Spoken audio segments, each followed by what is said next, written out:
Bienvenue à tous à cette seconde partie de votre émission Avis de la diaspora sur Afro Web TV et sur FM Liberté, la première radio de la diaspora africaine en direct de Chicago. Nous sommes très honorés de votre présence en ligne. Merci également à notre invité, Monsieur Kag Sanoussi, que nous recevons par Duplessis depuis l'Europe, qui nous fait la gentillesse et l'honneur d'être avec nous, surtout pour son temps. Nous avons un téléspectateur en ligne à qui nous allons donner 3 minutes pour son intervention. Vous le savez très bien, vous aussi vous pouvez nous appeler sur le +1 319 462 89 79. Téléspectateur, bonjour, bonsoir.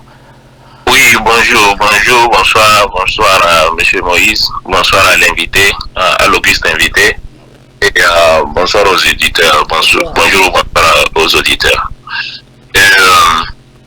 C'est bien, Monsieur Sanoussi, ça fait un moment que je le suis, un tout petit peu. Et avec l'ouvrage, d'abord le titre Agamater, j'ai dit oh Agamater, pourquoi c'est Agamaté ou bien Agamater, ce n'est pas Agamaé. Bon, ça c'est la petite parenthèse. Et la littérature, que peut la littérature dans un monde qui a faim? Les gens disent que si la littérature est engagée, elle est puissante. Bon, engagée, elle est puissante, engagée dans quel sens? Bon, c'est des débats. Ou bien c'est purement esthétique, elle représente peut-être, je ne sais pas comment on dit ça là, si elle est esthétique, elle représente juste, ou bien elle peut porter quelque chose à l'aspiration humaine. Mais ici nous sommes au Togo, et au Togo, lorsque les ouvrages sortent, cela doit répondre à une attente, à une aspiration. Et c'est de ce sens qu'on dit peut-être que si c'est engagé, elle est puissante. Et Agamater est sorti aujourd'hui. Est-ce que cela répond à une inspiration du peuple, à un besoin du peuple togolais?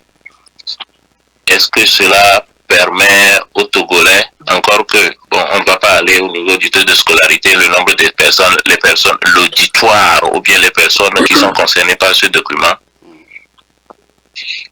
Et Agamater, tel que M. Kag l'explique, est-ce que le commun du Togolais, pour ne pas reprendre le terme, le Togolais lambda se retrouve vraiment dans ce document? Et quel pourcentage du Togolais se retrouve dans ce document? Est-ce que cela répond aujourd'hui à nos besoins sur le terrain? Je ne suis pas un critique littéraire. Moi, je suis juste un observateur. Je veux juste comprendre les choses. Où aujourd'hui, nous parlons du développement, de l'entrepreneuriat. Je pose ces questions parce que ailleurs, quand on prend les États-Unis dans les années de guerre froide, toute leur littérature, c'est de lutter contre l'Union soviétique, le communisme soviétique, où les littéraires, tout le monde, juste dans le domaine du cinéma, tous les livres, tous les films, toutes les comédies, je ne sais pas, tout, c'était contre le communisme, ce qu'ils ont appelé le commitment, le containment. C'est-à-dire que c'est leur capitalisme qu'il faut défendre à tout prix contre l'Occident. Aujourd'hui au Togo, et dans la plupart de nos pays africains, lorsque les documents littéraires sortent, à mon avis, hein, je peux bien me tromper, c'est toujours vague. On parle du développement personnel, on parle du management, on parle de ça. Est-ce que cela répond à nos attentes aujourd'hui au Togo où nous avons faim? Que la littérature dans un monde qui a faim. Nous on a faim. Nous on veut penser à la production. On pense à la production. On pense à ce qu'on peut faire pour mettre du pain, du lait, de la farine, du maïs, la pâte et le miel sur la table. Voilà, maintenant, qui sont ces personnes qui vont lire les livres et comment ça peut engager et transformer le Togo? Encore que M. Sanoussi est un grand acteur de la scène politique du Togo, ce n'est pas c'est une grande personnalité. Est-ce qu'il tient en compte les besoins du Togolais aujourd'hui pour écrire cet ouvrage pour atteindre les gouvernants et les gouvernés? Parce que là, on peut comprendre le développement, le management et tout. quel est le but visé, quel est l'auditoire visé, où est-ce qu'on veut aller. Parce que la littérature répond à quelque chose, à un besoin, s'exprime. Montesquieu et c'est tous les autres qui avaient été cités. Bon, aujourd'hui on comprend qu'on pouvait lire ou enseigner peut-être en pâté par Théophile Obenga et d'autres personnes, tout récemment celui qui a été décédé, Omotunde Kalala, qui répond à un besoin, mais Agamater répond vraiment qu'il a un besoin pour le commun du Togolais lambda. Merci. Merci de nous avoir appelés. Alors, je pense qu'il y a beaucoup plus de questions à répondre et M. Kaksanusi nous fera le privilège donc de répondre à toutes vos questions. M. Kaksanusi, votre réaction. Merci. Merci beaucoup. Merci à l'auditeur pour ces questions. Alors, je m'en vais vous répondre par rapport à ce que je peux vous répondre. Premièrement, je pense qu'il faut le dire. Moi, je ne suis pas un acteur politique. Je suis un acteur intéressé par la chose publique et privée. Parce que dans mes activités professionnelles, être un acteur politique, c'est différent. Ce n'est pas ce que je suis aujourd'hui. Et ensuite, vous avez dit, mon écrit n'est pas un écrit engagé. Par contre, vous avez posé une question fondamentale pour dire que en quoi répond-il à un besoin? Et ça, c'est important. Et ce besoin, il n'est pas seulement togolais. Ce besoin vient de la culture ou de l'expérience de terrain que nous avons. Le premier élément pour moi, c'est la culture de paix. Pourquoi je dis ça? Parce que dans la gestion des antagonismes de part et d'autre, nous avons vu que dans beaucoup d'endroits, il y a des problématiques ici et là. Et que le travail que nous avons fait au niveau de l'Institut international de gestion de conflits depuis 2010, par rapport à plusieurs endroits, et pour promouvoir la formation par rapport aux journalistes, le journaliste sensible pour la paix, il était important pour nous d'apporter une réponse aussi dans la manière de faire soi-même, individuellement. Comment ça peut m'aider à être en paix vis-à-vis de moi-même? Comment ça peut m'aider à être un acteur de paix? Comment ça peut m'aider? Quand je dis être acteur de paix, je touche à la question du développement. Nous avons vu que là où il n'y a pas la paix, le développement est difficile. Nous avons une réponse par rapport au niveau entrepreneurial. On parlait de jeunes tout à l'heure. L'entrepreneuriat, c'est beaucoup de choses. Il y a de la technicité, il y a l'argent qu'il faut investir, mais il n'y a pas que l'argent. Il faut faire prospérer son entreprise. Comment je fais prospérer mon entreprise? Quels sont les leviers sur lesquels je dois jouer pour que mon entreprise prospère? Et dans cette fois, par exemple, quand nous parlons de l'intelligence négociationnelle, en quoi il répond à un besoin? Vous savez, généralement, on dit, si tu connais quelqu'un qui connaît quelqu'un, cela veut dire que tu réussis. Mais celui qui ne connaît pas quelqu'un qui connaît quelqu'un, comment il fait? À travers la pratique de l'intelligence négociationnelle, il a des leviers sur lesquels il peut agir. Parce que ce n'est pas tout le monde qui connaît quelqu'un qui réussit. Il y a des gens qui ne connaissent personne, mais qui réussissent. Comment ils font? Ça, c'est des éléments, des enseignements, des technicités, pour faire en sorte que je puisse te dire que mais moi, je suis jeune, je ne connais personne, j'ai envie d'entreprendre, comment je fais? Et puis vous dites, comment ça améliore le fonctionnement? Et vous voyez, dans des questions qui me sont posées, le livre, moi je suis togolais, et en écrivant le livre, ce n'est Agama aujourd'hui, dépasse le Togo. Pourquoi? Parce que ça sert tout le monde. Quand je parle de management, en quoi c'est important pour répondre à un besoin de quelqu'un? Parce que l'organisation, la planification sont des éléments de réussite. Parce qu'à contrario, l'anarchie et le désordre sont des éléments d'échec. Et quand je parle de l'organisation de la planification, je parle en premier à un niveau individuel. Comment ça apporte une musculature interne pour moi-même? Quand je suis étudiant, quand je suis apprenti, quand je suis salarié, comment je me muscle intérieurement? En fait, ce que nous apportons à travers Agama, d'abord, en premier lieu, vraiment, c'est cette musculature intérieure. Quand l'intérieur est musclé, je suis capable d'avancer. Je suis capable de faire face à des divergences. Dans Agama, vous avez la gestion des co-divergences, c'est-à-dire les convergences et les divergences. Comment je navigue dans un milieu où je peux avoir des oppositions, où je peux avoir des gens qui sont contre moi, les gens qui ne me facilitent pas le chemin? Quelles sont les pistes que j'utilise pour contourner les difficultés? Il y a des outils qui me permettent, à travers Agama, de se dire que je sais m'orienter, je sais avancer. Quand on parle de la vision d'Agama, la vision peut avoir des obstacles. Quand Agama a une vision, cela ne veut pas dire que c'est un chemin tranquille. Mais comment je fais pour ne pas être dévié de ma vision? Comment quand je mets dans un univers qui est peut-être complexe où je n'ai pas de moyens, je fais? Au fait, ce que je veux dire par là, c'est que il y a des réponses, il n'y a pas une réponse. Il y a des réponses, il n'y a pas une réponse. Et que celui qui prend le temps d'être infusé par Agama, de sédimenter les éléments d'Agama, je vous assure, parce que nous avons des retours des personnes qui ont suivi nos enseignements depuis un certain nombre d'années, des gens qui travaillent, je peux donner témoignage, des gens qui travaillent en banque ou ailleurs, qui font leurs affaires par rapport à comment ils ont pu appliquer certains enseignements. Et c'est pourquoi je le dis avec aussi la modestie. Quelqu'un peut trouver qu'il n'a pas tiré grand-chose, mais pour certains, c'est beaucoup. Donc, en cela, je pense que chacun peut trouver une réponse à un besoin qui soit exprimé de manière tangible ou non, et chacun peut trouver beaucoup de réponses à beaucoup de besoins. Donc, Agama, il faut y aller et voir ce qu'on peut en tirer. Voilà ce que je peux vous répondre, monsieur, et je vous remercie encore pour ces questions précises. Merci, Monsieur Kag Sanoussi, de répondre également à toutes les questions de nos téléspectateurs. Vous êtes au bon endroit. Pouvez-vous aussi nous appeler sur le plus 1 319 462 si vous nous suivez sur notre chaîne YouTube. Vous avez eu à organiser beaucoup d'ateliers agagmatiques. Et aujourd'hui, nous sommes, bien avant d'aller aux ateliers, Monsieur Kag Sanoussi, nous sommes, quand on tape Agama ou l'art de gouverner sur Amazon, on ne trouve plus le livre. Où est-ce qu'on en est aujourd'hui et où est-ce qu'on peut en trouver si on veut en avoir? Alors, il reste des exemplaires du livre sur agamalartdegouverner.com, un site que nous avons mis en place. Il reste quelques exemplaires et que donc on le donnera encore peut-être à la fin. Parce qu'il y a une réédition de l'ouvrage qui est en cours.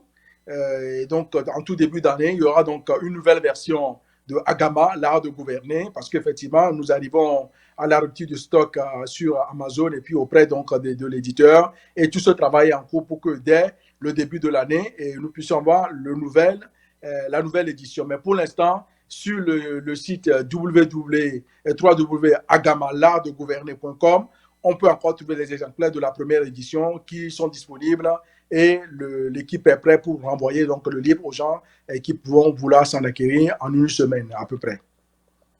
Alors, aurons-nous des versions virtuelles, puisqu'on sait aujourd'hui qu'il y a également des versions virtuelles qu'on peut télécharger sur nos ordinateurs et partout sur nos tablettes et sur nos téléphones. Aurons-nous ces versions aussi disponibles sur agamalartdegouverner.com? Oui, tout à fait, c'est prévu qu'il y ait une version virtuelle et une version aussi en anglais qui devrait suivre par la suite. Tout à fait, c'est prévu. Et là, ce sera en cours de l'année. La nouvelle version sortira en début d'année. La version virtuelle va suivre après et puis il y aura la version en anglais. Il y a l'auditeur qui vient de nous envoyer un message qui vient même de payer, de l'acheter sur Amazon. Alors donc allez-y et contribuez vous aussi et encourageons nos auteurs. Vous avez beaucoup à nous dire, Monsieur Kag Sanoussi, et je voudrais qu'on partage également avec tous ceux qui nous suivent en ce moment sur Afro Web TV quelques concepts des ateliers agamatiques que vous aviez déjà fait. Alors vous avez parlé donc de Janta pour le leadership charismatique. Que voulez-vous dire à tous ceux qui ne comprennent pas notre langue Janta qui veut dire lion? Et je pense que vous l'avez expliqué dans d'autres interviews où vous dites que Janta veut dire beaucoup de choses également. Oui, Janta, c'est vrai qu'en Évé, Janta veut dire le lion.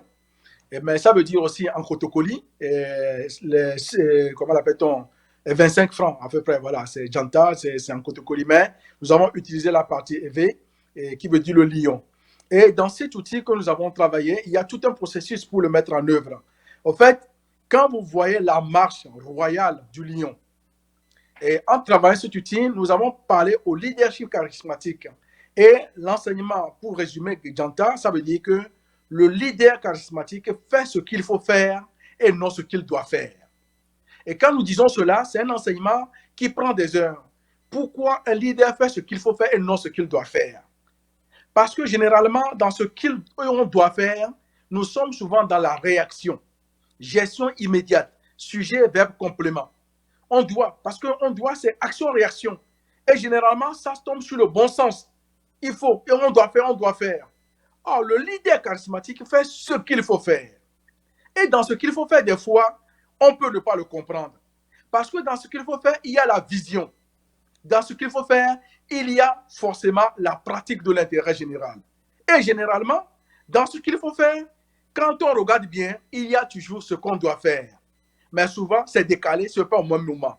Donc cet outil, vraiment, c'est un outil de pilotage pour le leadership charismatique. Apprendre. Et des fois, on peut comprendre certains leaders que les gens ne comprennent pas. Parce qu'ils prennent des décisions, des fois, on ne comprend pas. Parce que les gens sont dans l'immédiat. Parce que les gens attendent généralement les décisions qu'on doit prendre. Parce que ça coule de sens. Mais le leader charismatique qui est investi de la culture Janta, tel qu'on essaie de le mettre dans Agama, mais ce leader-là, il fait ce qu'il faut faire. Et quand il fait ce qu'il faut faire, parfois, et c'est là où il peut accepter qu'il ne soit pas compris. Parce que dans ce qu'il faut faire, ce n'est pas la demande immédiate des fois des personnes. Je donne un exemple à un enfant. Vous avez votre enfant qui dit qu'il a faim et qui a des bonbons à côté, il veut manger les bonbons. Mais vous refusez de lui donner les bonbons. Alors que les bonbons, il peut les manger. Donc pour lui, mais il a faim, vous avez des bonbons, vous lui donnez ou des biscuits. Vous dites non. Vous attendez, dit il a faim, mais il a faim 30 minutes, il ne va pas mourir. Vous attendez que le repas soit prêt pour qu'il soit servi. Vous faites quoi? Vous avez fait ce qu'il faut faire et non ce qu'on doit faire. Parce que dans l'immédiat, ça paraît dessous pour l'enfant que il a faim, il a des biscuits, il faut qu'il mange les biscuits. Mais vous qui êtes parents, la vision que vous avez pour votre enfant, vous savez peut-être que il a mangé trop de sucreries, il a peut-être ceci, cela, et que ça peut attendre le temps que la vraie nourriture soit prête et qu'il mange. Vous voyez, ça, c'est un exemple pratique de ce qu'il faut faire par rapport à ce qu'on doit faire. Et ça, c'est un enseignement que nous apportons dans l'outil Janta. Je dois le dire, par exemple, cet outil, Janta, n'est pas encore dans la version actuelle d'Agama. Donc, on profite de la réédition pour réintroduire cet outil que nous utilisons depuis 2 ou 3 ans déjà dans nos formations. Alors, le plan oser, est-ce qu'on peut oser avec les problèmes qu'on a aujourd'hui? Il y a l'auditeur qui vient de parler également de la famine qui gangrène nos pays africains, même ici à la diaspora. Il y a également des gens qui traversent des vicissitudes. Alors, monsieur Kaksanoussi, comment oser pour optimiser en planification lorsqu'on est confronté à tous ces problèmes? Justement, c'est ça, oser. Il faut oser. Il faut avoir de l'audace. Parce que le plan OSER, ça veut dire quoi? C'est le plan d'organisation de la réponse de sécurité pour l'État ou l'entreprise responsable. C'est ce qu'on peut appliquer dans chaque entreprise, dans chaque organisation. C'est une planification qui nous envoie à un travail en profondeur. On regarde ce qui s'est passé, ce qui a été, ce qui n'a pas été. Et dans un monde où il y a beaucoup de conflictualité, beaucoup de complexité, beaucoup d'enjeux, et des choses visibles et invisibles, des choses cachées, aveugles. Donc, nous sommes obligés de mettre au minimum un peu de plan osé. Parce que quand vous prévoyez, quand il y a des changements, vous savez vous ajuster. Quand vous ne prévoyez pas, vous ne planifiez pas, quand il y a des changements, vous paniquez. Voilà pourquoi, par exemple, mais on a des plans de prévention en termes de gestion de crise, gestion de conflit. Quand on fait la prévention en gestion de crise, ce n'est pas parce qu'on a envie d'avoir une crise. C'est que quand une crise arrive, ce n'est jamais celle qu'on a prévue qui arrive. Mais il y a une crise qui arrive, on a le cadre. Donc, on sait agir et non réagir. C'est un outil, justement l'outil Siriri, qui veut dire Père en Sango, pour dire que dans nos enseignements, on apprend individuellement à agir et non réagir. Parce que nous tous, nous sommes des humains, 80% de nos temps, nous ne faisons que réagir. Nous réagissons. Or, quand vous réagissez, vous manquez de temps de réflexion suffisant. Vous manquez de temps de planification suffisant. Et donc, des fois, on tombe bien, mais parfois, on ne tombe pas bien. Et quand on ne tombe pas bien, on a du mal à se reprendre. Voilà pourquoi, quand vous êtes dans la culture d'Agamala de gouverner, vous avez chevillé au corps le fait qu'en toutes circonstances, il ne faut pas réagir, il faut agir. Parfois, votre action peut paraître à de la réaction, mais en réalité, vous savez que vous avez agi. Et quand vous avez agi, c'est que vous avez pris le temps de la réflexion, de la situation, et pour pouvoir prendre des décisions qui conviennent. Dans ce même ouvrage, vous parlez d'Ava, qui veut dire beaucoup de choses. Parlez-nous-en. Ava. Ava, vous savez, donc, en Évé, ceux qui parlent Évé au Togo ou ailleurs, ça, parce qu'au Togo, beaucoup parlent Évé aussi, hein, ou Mina, c'est un peu mélangé. Ava, vous savez, dans Eve, ça veut dire d'un côté l'appareil reproductif masculin. Et en cela, quand on fait toutes les déclinaisons lexicales autour, ça procure l'amour, ça procure la joie, ça procure le plaisir, ça procure quoi? La paix. Voilà, ça crée la vie. De côté Ava. Mais de l'autre côté Ava, ça veut dire aussi la guerre. Donc de ce côté, ça produit quoi? Les pleurs, les larmes, la haine, la désunion. Donc on voit que la même appellation a deux significations. Et nous avons travaillé sur cet outil pour faire en sorte que nous puissions gérer ce que nous appelons les codivergences, c'est-à-dire les convergences et les divergences. Donc tout l'enseignement autour de l'outil Ava, c'est que vous apprenez que quand tout va bien, il y a un certain nombre d'éléments que nous mettons dans l'ouvrage. Tout n'est pas détaillé dans l'ouvrage, d'où les ateliers agamatiques pour aller en profondeur. Ça vous dit que quand tout va bien, ce n'est pas parce que je suis un agent de mauvaise augure, mais je mets en avant qu'est-ce qui peut faire que ça peut ne pas aller bien demain. Si nous sommes deux amis, nous fonctionnons, tout va bien entre nous. Quand je suis instruit à la culture d'Ava, je dois poser un certain nombre d'éléments. Qu'est-ce qui va faire que demain notre relation peut ne pas bien marcher? Certains, c'est la loyauté. Certains, c'est la ponctualité. Il y a plusieurs critères. Et quand je fais ça, je fais quoi? Je fais de la planification. J'essaie d'éviter de tomber dans ces travers pour éviter de gâcher nos relations. Et quand tout ne va pas bien, Ava me permet de dire que mais parce que ça ne va pas bien, mais quelles sont les dispositions que je peux faire en termes de correction pour que ça puisse changer? Donc, quand je suis praticien de l'outil Ava, cela veut dire que je ne prends pas une situation comme étant une situation définitive. Toute chose peut changer. Et donc, j'ai en moi la confiance que quand ça ne va pas, ça peut toujours bien aller. Et j'ai en moi la confiance que quand ça va bien, je dois tout faire que ce qui va faire en sorte que cette situation change ne puisse pas arriver parce que je suis outillé à la culture Ava. Et ça, c'est un outil. C'est un outil qu'on a pris dans nos valeurs, dans nos traditions, mais c'est un outil qui parle à l'universel. Parce que nous tous, nous sommes praticiens de cela. Et quand on vient en atelier agamatique pour découvrir comment dans le processus on s'approprie l'outil Ava, on ne fait que développer ce que j'appelle sa musculature interne et c'est ça qui nous rend plus forts pour être face au monde dans sa difficulté et dans sa complexité.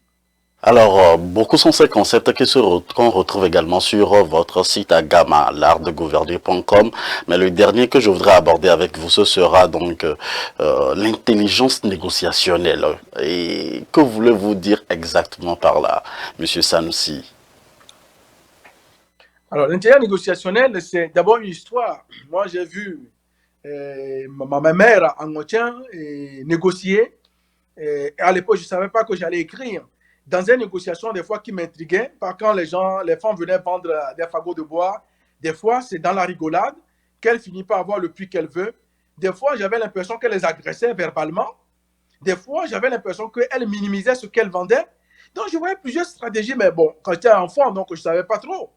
Et quand on a commencé à travailler sur des outils en termes de médiation, ce travail a commencé en Côte d'Ivoire et fini à Lomé.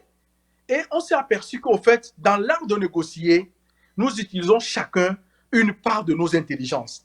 Vous avez ceux qui nous écoutent, nous qui sommes ici, il y a des gens qui ont le verbe. Quand ils commencent à vous parler, vous n'avez qu'envie de les écouter. Donc, dans une négociation, ils vont muser sur leur capacité oratoire, leur capacité argumentative. Vous avez certaines personnes, c'est leur apparence physique. La manière dont elles s'habillent. Quand elles viennent en entretien ou en réunion avec vous pour négocier, il y a un charme particulier qui se dégage dans leur manière d'être qui fait qu'il y a des points que ces personnes peuvent gagner dans les négociations. Certains, par exemple, c'est l'aménagement spatial. Vous voyez, vous arrivez à un endroit, c'est des gens, mais l'espace n'est peut-être pas grand, mais la manière dont c'est aménagé, quand ils reçoivent quelqu'un, la personne est à l'aise. Certains, par exemple, n'ont pas la capacité de parler, mais ils ont la capacité d'écrire. Quand ils veulent vous voir, le dossier qu'ils vous présentent, quand vous baissez la tête pour lire le dossier, vous avez du mal à soulever les yeux parce que c'est bien écrit, c'est bien mis en page. Certains, par exemple, c'est le réseau. Ils doivent négocier, mais ils ne savent pas négocier, mais ils ont l'intelligence d'aller trouver quelqu'un qui connaît quelqu'un qui connaît quelqu'un. Au fait, nous sommes arrivés à comprendre que dans les intelligences multiples que nous disposons, parce que chacun a plusieurs formes d'intelligence, ceux qui savent parler, écrire, les questions spatiales, ainsi de suite, nous avons compris que chacun a des dominantes. Et donc, l'intelligence négociationnelle se définit comme étant la capacité que nous avons à utiliser la part de notre intelligence et certains outils combinatoires pour atteindre un résultat donné. Des fois, c'est l'humour. Des fois, je dirais, c'est la négligence supposée ou réelle. Des fois, c'est l'agressivité. Des fois, c'est la pratique de l'éthique. Donc, l'intelligence négociationnelle, franchement, quand nous sommes en formation, d'abord, ça permet à chacun de voir dans les outils que nous mettons en place, de se dire qu'au fait, quelle est ma dominante? Si je sais que telle est ma dominante, je vais maximiser dans mes négociations. Et si je sais là où je ne suis pas très fort, je vais trouver des éléments compensatoires. Et quand je dis que ce que nous avons mis dans cet ouvrage, ce n'est pas de la théorie, nous l'avons expérimenté sur le terrain, l'intelligence négociationnelle, pour atteindre des résultats donnés avec des équipes. Et donc, franchement, celui qui prend le temps de travailler sur la pratique de l'intelligence négociationnelle, d'une part, va réussir à trouver ses points forts, et aussi ses points faibles, et d'autre part, va négocier mieux, surtout quand nous parlons des négociations stratégiques et complexes. Et là, il faut faire appel à beaucoup de ressources et beaucoup de technicité.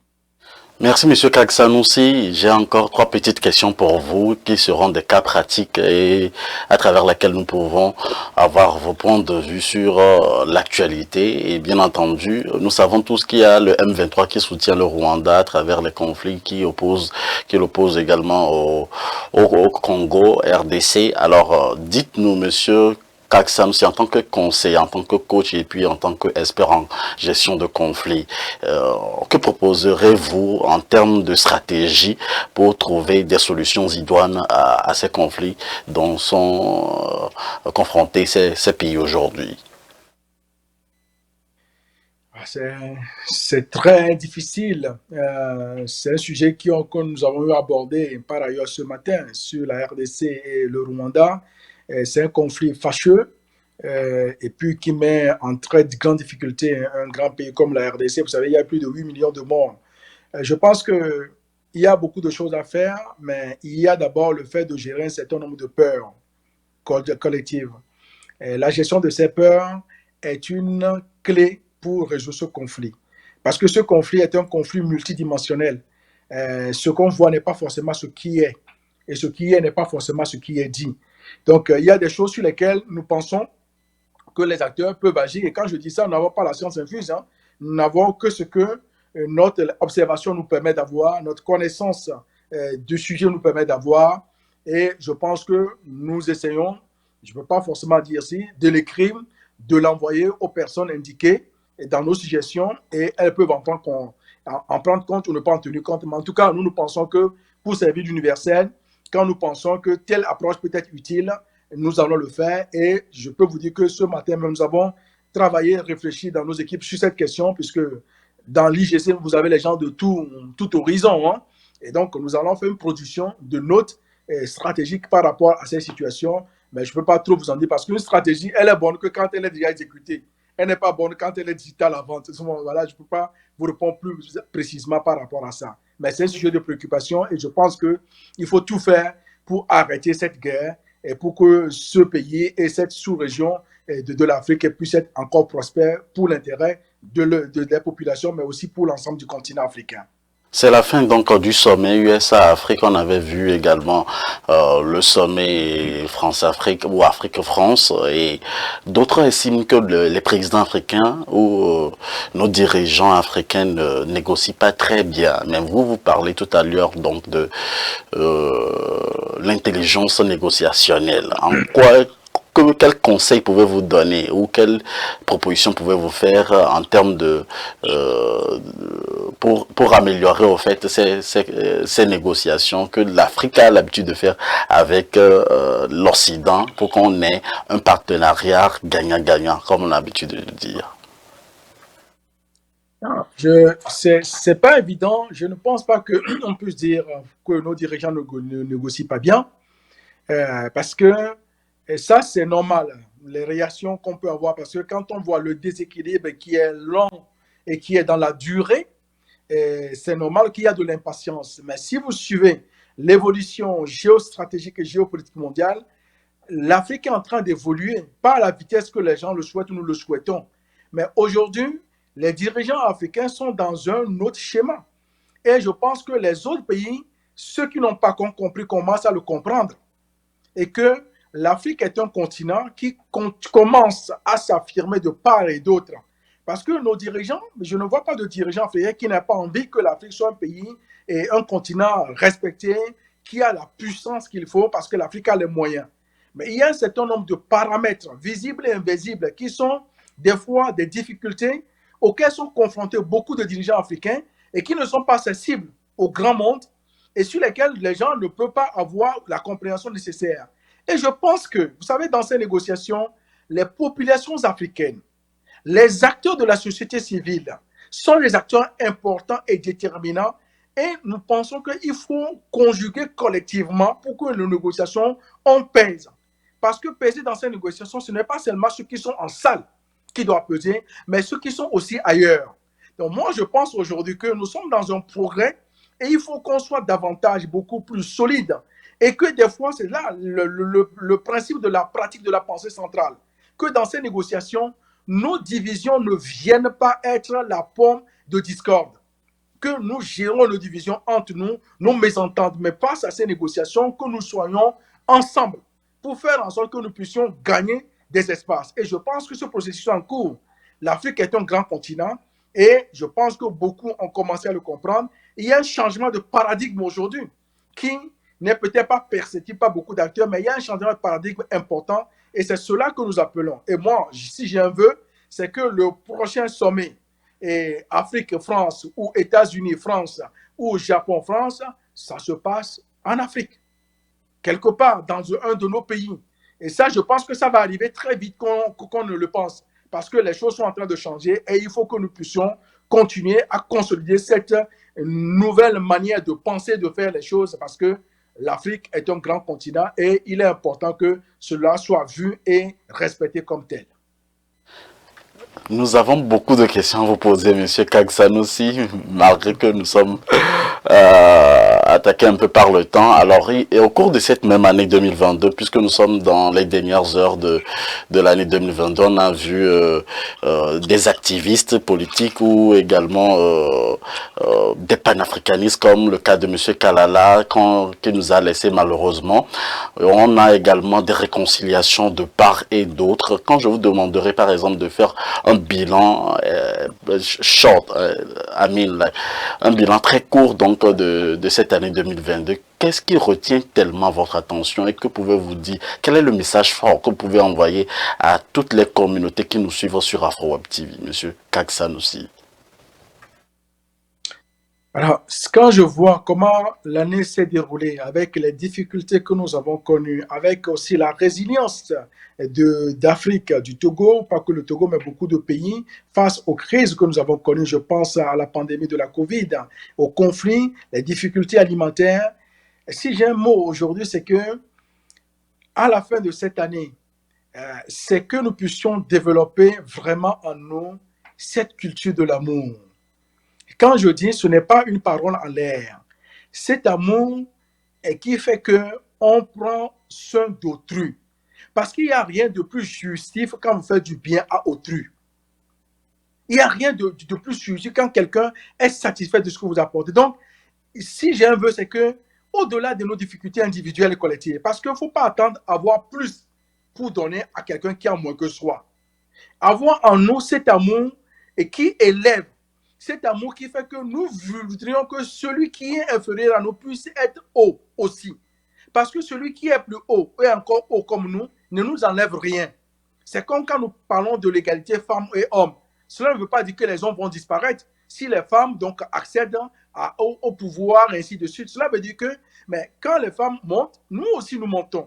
Ainsi, cet amour et que j'appelle de mes voeux pour que nous puissions, au-delà du fait que l'amour que nous avons pour nos prochains, faire en sorte que nous puissions être une source de bénédiction pour quelqu'un à côté, une source d'élévation pour quelqu'un à côté, et que nous puissions avoir en nous cette culture, parce que celui qui a sa cheville en lui, c'est la main qui donne, et cette main qui donne ne manque jamais de rien. Et je pense que ce ne sont pas des paroles en l'air, que cette année qui va finir nous aide à rentrer dans cette nouvelle année en étant chevillés dans cette dynamique. Et quand nous faisons cela, nous construisons l'intérêt commun Et quand nous construisons l'intérêt en commun, nous construisons nos propres intérêts. Et c'est comme ça que nous pouvons poursuivre dans un développement harmonieux, durable et dans une émancipation personnelle et collective. Merci, M. Kagsamsi, d'avoir répondu à quelques-unes de nos interrogations. Nous espérons vous inviter encore pour d'autres émissions. Quel est votre message de fin pour clôturer en toute beauté cette émission? Il faut que chacun puisse agamater. Et le monsieur l'a dit, on a choisi le mot agamater. J'agamate, tu agamates, il agamate. Nous agamatons parce que nous avons besoin d'agamater au quotidien, individuellement et collectivement. Et puis, en sorte, nous devons agamater parce que parler d'agamater, c'est aussi mettre en valeur la richesse de nos cultures et faire en sorte que ce mot agamater puisse être prononcé partout dans le monde entier. Et ça, c'est une fierté aussi pour nous, pour que notre peuple, le grand peuple élevé, a fait naître un néologisme qui demain va rentrer dans le dictionnaire français. Et j'invite tout le monde à agamater. Soyons des agamateurs et des agamatons. On dit généralement dans le nom agamanon et agamaton. Donc c'est l'expression qu'il faut utiliser et non agamateur. Nous sommes des agamanons et des agamatons. Et bonne année et bonne fête de fin d'année à tous.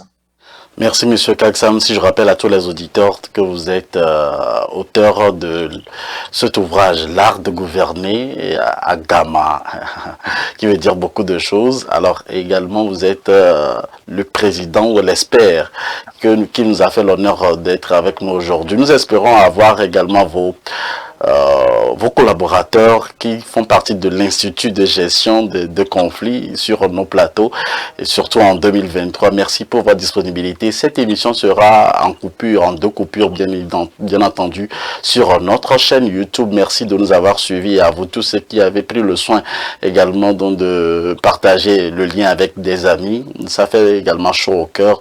Restez toujours des nôtres, soutenez-nous car c'est l'Afrique qui gagne sur AfroWeb TV. On est ensemble et bonne suite de nos programmes. Chaque semaine, la rédaction d'AfroWeb TV vous propose un condensé de l'actualité des 7 derniers jours. Suivez sur AfroWeb TV